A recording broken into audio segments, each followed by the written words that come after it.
Hello everyone, and as the year ends, I would like to share to you some of the more interesting gadgets and tools that I have acquired this year.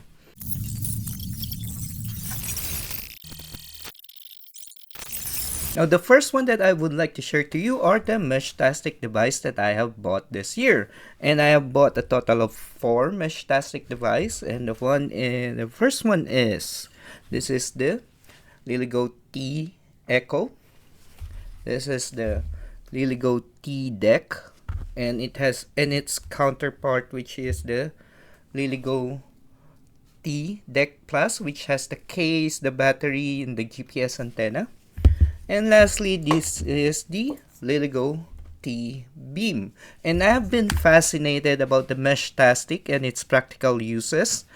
And as someone who travels a lot on remote places where there are no cellular signals that are available, any form of communication is a welcome help.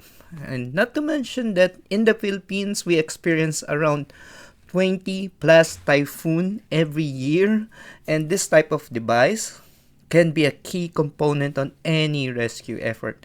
And this is my motivation into learning this technology more. Now the next one that I would like to show to you is this Kirigami Lockpick Set. Okay, now this is something that I've been waiting or wanting to buy since last year, and this is a lockpick set that is created in collaboration with Sparrow and Killer Maru. And if you don't know who Killer Maru is, you can check out his work at Instagram, Killer Maru Industries. There, you will see some beautifully handcrafted lockpick tools that he have created himself. And those things are very, very expensive, and this one is a very affordable way to get a very beautiful set that is designed by Killer Maru. Now the third one would be this T-Embed from Liigo also. This is a very promising, cheaper alternative to Flipper Zero. And it already has different types of connectivity like the Wi-Fi, Bluetooth, sub-gigahertz radio.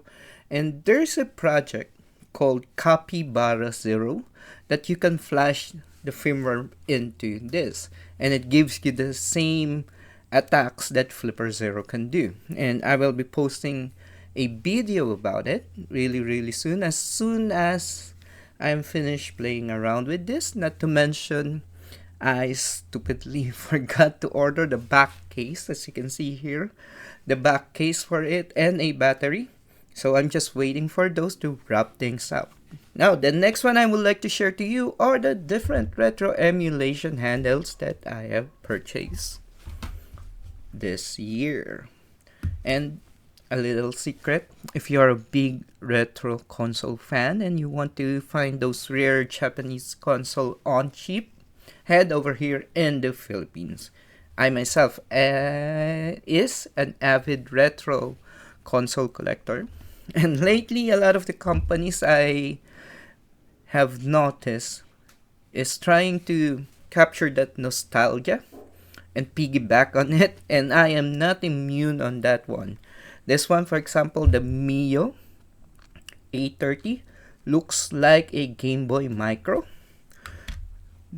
This R36S looks like a Game Boy Color. And this one looks like the RG35XXSP, looks like a Game Boy SP. And of those three, this is the one that I usually use, and I can game all day with this without feeling any fatigue in my hands. And lastly, these are the following tools that you can use to interface or extract firmware from devices. And I have always been fascinated by the fact that most of the modern devices that we have contains small Linux boxes inside. And I am very surprised that this type of tools that you can use to extract or interface with them is really cheap and can easily be purchased online. This one is the CH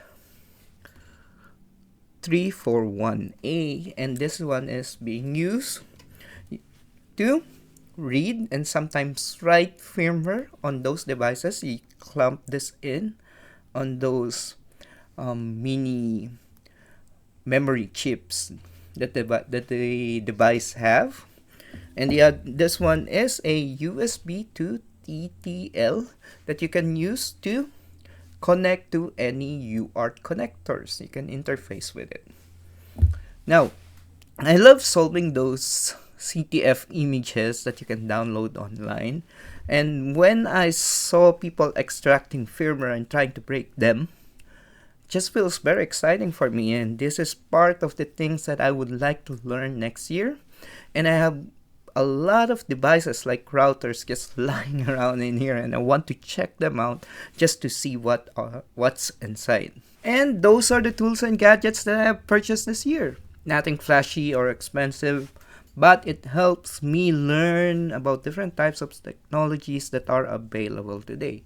And if you are interested on those type of things, please check out my channel, Hackista TV. Till next time, my fellow Hackista.